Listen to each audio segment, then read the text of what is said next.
Pria itu berdiri di ambang jendela, melemparkan uang kertas ke bawah untuk menarik perhatian orang banyak. Tapi bukan karena dia punya uang. Itu semua dilakukan untuk menutupi tindakan saudaranya yang sedang bersiap melakukan perampokan. Selama semua orang fokus padanya, saudaranya sedang menyiapkan bom. Pria itu pura-pura hendak melompat, sementara teriakan dari orang-orang di bawah menutupi suara ledakan di gedung. Saudaranya berhasil masuk lewat lubang yang tercipta akibat ledakan. Dia memasukkan kata sandi admin dan naik lift ke lantai atas, lalu menggunakan tali untuk mencapai level berangkas. Setelah menyelinap ke lantai yang aman dari kamera, dia mengambil foto sudut pengawasan dan menempelkannya pada model, membuat ilusi berangkas yang aman. Setelah itu, dia menuju pintu berangkas. Namun sheriff yang menyadari pria itu pernah dipenjara karena pencurian berlian bertahun-tahun, lalu mulai curiga. Sheriff itu menghubungi kepala keamanan gedung berlian untuk memeriksa berangkas. Untuk menutupi pelarian saudaranya, pria itu melemparkan lebih banyak uang, menghalangi tim keamanan. Saudaranya memanfaatkan kesempatan ini untuk memasang kamera kecil di kunci password, lalu bersembunyi di saluran ventilasi tepat sebelum tim keamanan masuk. Kepala keamanan memeriksa berangkas dan menemukan tidak ada berlian yang hilang.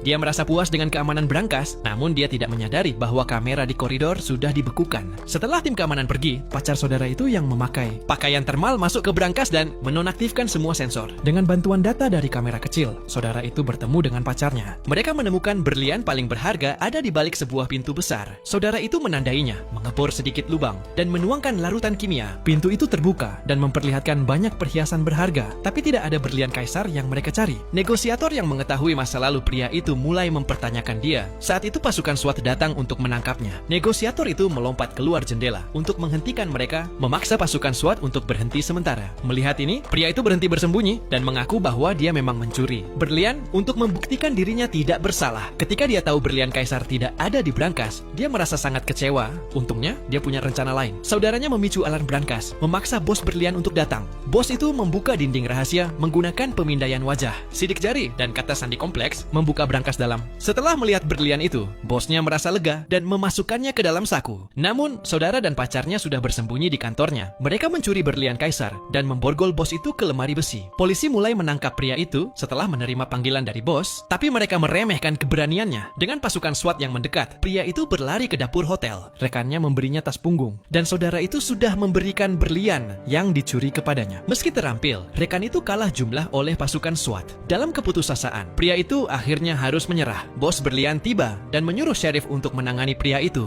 Namun bos itu membuat gerakan provokatif. Pria itu yang dipenuhi amarah langsung berlari ke tepi gedung dan melompat dari lantai atas. Dia mendarat dengan selamat di atas kasur udara. Bosnya mencoba melarikan diri, tetapi pria itu menghadangnya dan menarik berlian kaisar dari saku bos. Ternyata bos itu yang telah menjebak pria itu dalam kasus pencurian berlian bertahun-tahun lalu, membuatnya menghabiskan waktu bertahun-tahun